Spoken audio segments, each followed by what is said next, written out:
இங்க நிறைய வேலை இருக்கும் போலியே. இவங்களை எல்லாம் திருத்த முடியுமான்னு தெரியல. ஆனா கண்டிப்பா செஞ்சே ஆகணும் என்று யோசனையுடன் வந்தவன் வேதிகாவை தேட அவள் அங்கு எங்கும் இல்லை. எங்க போனா இவ என்று பதறிய சர்வாவிற்கு இதய துடிப்பு அதிகரித்தது.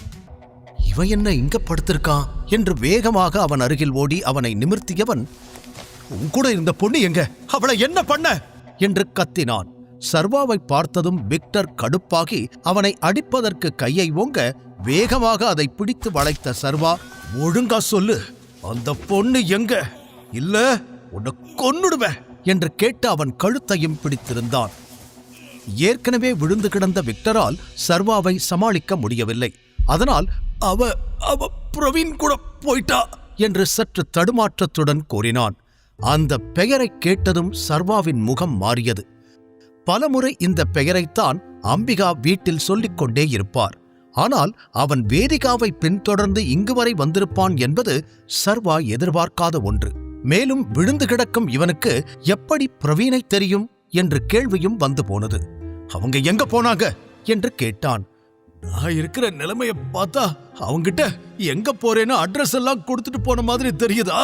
நானே அடி வாங்கி எழுந்திருக்க முடியாம கிடக்கிறேன் என்று கூறிய விக்டர் மெதுவாக எழுந்து டிஷ்யூ பேப்பரை எடுத்து தன் முகத்திலிருந்து வழிந்த ரத்தத்தை துடைத்தான். சர்வாவிற்கு ஒன்றுமே புரியவில்லை. வெளியில போயிட்டு வர கேப்புக்குள்ள ஒருத்தன் வந்து இவனை அடிச்சு போட்டுட்டு வேதிகாவை கூட்டிட்டு போயிட்டானா என்று பல கேள்விகள் சர்வாவை சுற்றி வட்டமடிக்க எதற்கும் பதில்தான் தெரியவில்லை. சரி, இதுக்கு மேல இங்க இருக்கிறது சரி வராது என்று நினைத்தவன் பாரிலிருந்து வெளியே வந்து அவன் காரை நோக்கிச் செல்ல, சர்வா, நீ இங்க என்ன பண்ற என்று ஒரு பெண்ணின் குரல் கேட்டு திரும்பி பார்த்தான். அது வேறு யாரும் இல்லை, காமினிதான். சர்வா வருவான் என்று உள்ளேயே காத்து கொண்டிருந்தவள் அவனை தேடி இப்போது வெளியில் வந்துவிட்டாள். அவனை பார்த்ததும் அருகில் வந்து, என்ன சர்வா, உனக்காக எவ்வளோ நேரம் வெயிட் பண்ணிக்கிட்டு இருக்கோம், நீ என்னடானா இங்க ஜாலியா சுத்திக்கிட்டு இருக்க, உன்னை பார்த்தா இங்கிருந்து எஸ்கேப் ஆக பிளான் பண்ற மாதிரி இருக்கே என்று அவனை மேலும் கீழும் சந்தேகமாக பார்க்க, சர்வா, ஐயோ, வேதிகா வேற எங்க போனான்னு தெரியல, இவ வேற நேரங்காலம் தெரியாம பிரச்சனை பண்ணிக்கிட்டு இருக்காளே என்று தலையில் கை வைத்த சர்வா வேறு வழியில்லாமல் காருக்குள் இருந்து தன் கார்டை எடுத்துவிட்டு திரும்பியவன், உனக்கு இப்போ பில் தானே பே பண்ணோம், எதுக்கு தேவையில்லாம பேசிக்கிட்டு இருக்க, வா என்று சர்வா ஹோட்டல் உள்ளே செல்ல காமினியும் அவனை பின்தொடர்ந்தாள். அங்கு ஏற்கனவே பில்லோடு வெயிட்டர் ஒருவர் காத்து கொண்டு இருக்க சர்வா வந்ததும் அவனிடம் பில்லை கொடுத்தார். அதில் 5 லட்சம் என்று இருந்தது. 5 lakhs-ஆ? 5 lakhs-க்கு இவங்க எல்லாரும் என்ன சாப்பிட்டாங்க என்று அவன் யோசித்து முடிப்பதற்குள் அவனது முக பாவனைகளை பார்த்து திருப்தி அடைந்த காமினி, என்னாச்சு சர்வா, பில் ரொம்ப அதிகமா இருக்கா, உன்னால இத கொடுக்க முடியாதா, உன் அக்கவுண்ட்ல 500 ரூபாய் கூட இருக்காதுன்னு நினைக்கிறேன் என்று கேள்விகளை அடுக்கிக் கொண்டே போக சர்வா பதில் சொல்வதற்குள், சர்வா, உனக்கு பிரச்சனை இல்லைன்னா நான் பே பண்றேன், இது ஒன்றும் எனக்கு பெரிய அமௌண்ட் கிடையாது, நீ பயப்படாத என்று கிருத்திக் மீண்டும் தனது பெருந்தன்மையை பரப்பினான். அதில் அவன் முகத்தில் வேறு ஒரு கர்வச் சிரிப்பும் குடிகொண்டிருந்தது. அந்த சிரிப்பை பார்த்ததும் சர்வாவிற்கு கோபம் வர தனது பாக்கெட்டிலிருந்து கார்டை எடுத்தவன் அந்த வெயிட்டரிடம் கொடுத்தான். அந்த கார்டை பார்த்த காமினி அதிர்ச்சியடைந்து, பிளாக் கார்டா, உன்கிட்டயா, இதை எங்கிருந்து வாங்கின, உனக்கு எப்படி இது கிடைச்சது என்று வேக வேகமாக பல கேள்விகள் கேட்டவள் அது உண்மையான பிளாக் கார்டா இல்லை ஏதேனும் டம்மியா என்பதை ஆராய ஆரம்பித்தாள்.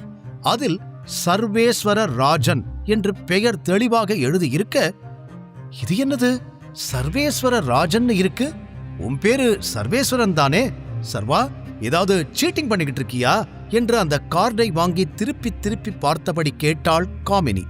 அவளை நிதானமாக பார்த்த சர்வா, அது என்னோட செகண்ட் நேம், நான் ஆசிரமத்தில் வளர்ந்ததால அவங்களுக்கு என் பெயர் தெரியாம வெறும் சர்வேஸ்வரன் மட்டும் கொடுத்துட்டாங்க, அதனால இப்ப என்னோட உண்மையான பேருக்கு நான் இதை மாத்தி இருக்கேன் என்று பொறுமையாக சொல்ல, அப்படியா, அப்போ உனக்கே உன்னோட அப்பா பேர் தெரியாதா, ஐ மீன் உன்னோட செகண்ட் நேம் தெரியாம தான் இவ்வளவு நாள் இருந்தியா, ஆசிரமத்துல இருந்தவங்களுக்கு தெரியலனா ஓகே, உனக்கு கூட தெரியாதா என்று வேண்டுமென்றே சிரித்துக் கொண்டு கேட்டான் ஜெகன்.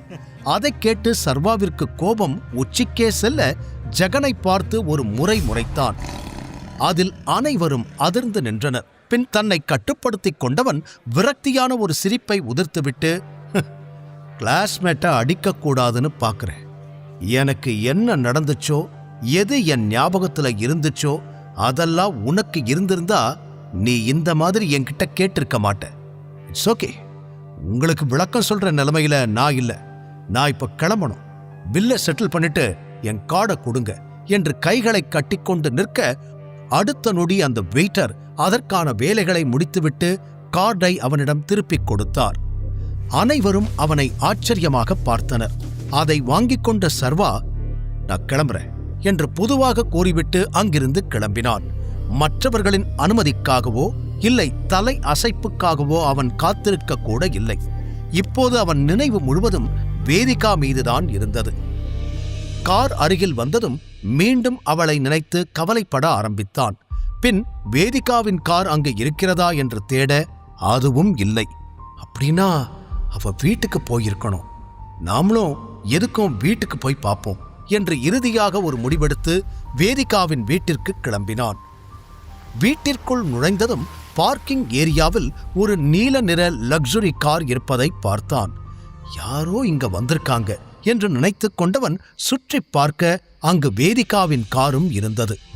வீட்டுக்கு வந்துட்டா போல, நான் தான் தேவையில்லாம பயந்துட்டேனோ என்று ஒவ்வொன்றாக யோசனை செய்தவன் வீட்டிற்குள் நுழைந்த நேரம் அங்கு ஒரு வித்தியாசமான வாசனை வீசியது. இந்த வீட்ல இந்த பெர்ஃப்யூம் யாரும் யூஸ் பண்ண மாட்டாங்களே என மனதிற்குள் எண்ணியபடி அவன் உள்ளே வந்து சேர்ந்த நேரம், ரொம்ப தேங்க்ஸ் பிரவீன். நீ மட்டும் இல்லைனா இன்னைக்கு என்ன நடந்திருக்கும்னு எங்களால யோசிச்சு கூட பார்க்க முடியல. உனக்கு எப்படி நன்றி சொல்றதுன்னு கூட எங்களுக்கு தெரியல என்று குணசேகரன் குரல் கேட்டது. சர்வாவிற்கு வெளியிலிருந்து அவர் யாரிடம் பேசுகிறார் என்பதை பார்க்க முடியவில்லை. மொத்தமாக உள்ளே வந்த பிறகுதான் குணசேகரன் மற்றும் அம்பிகா இருவரும் ஒரு இளைஞனிடம் பேசிக் கொண்டிருப்பதை அவன் கவனித்தான். அதிலும் அம்பிகா முகத்திலிருந்த பிரகாசத்தை வைத்து அவருக்கு அவனை மிகவும் பிடித்திருக்கிறது என்பதும் தெரிந்தது. ஓகே அங்கிள், ஆண்டி, நான் கிளம்பணும். லேட் ஆயிடுச்சு. நீங்க எனக்கு மறுபடியும் தேங்க்ஸ் சொல்ல வேண்டிய அவசியம் இல்லை என்று கூறி அங்கிருந்து எழுந்து நின்றான். அப்போதுதான் சர்வா அவனை கவனித்தான். அவன் சர்வாவை விட ஹைட்டாகவும் கொஞ்சம் அழகாகவும் இருந்தான். நேர்த்தியான உடை, நாகரீகமான பேச்சு என்று பார்க்கவே பணக்கார தோரணையில் இருந்தான். அப்போது உள்ளே வந்த சர்வாவை அம்பிகா பார்த்தார். முழு கதையையும் கேட்டு மகிழ பாக்கெட் FM ஆப்பை டவுன்லோட் செய்யுங்கள். லிங்க் டிஸ்கிரிப்ஷனில் கொடுக்கப்பட்டுள்ளது.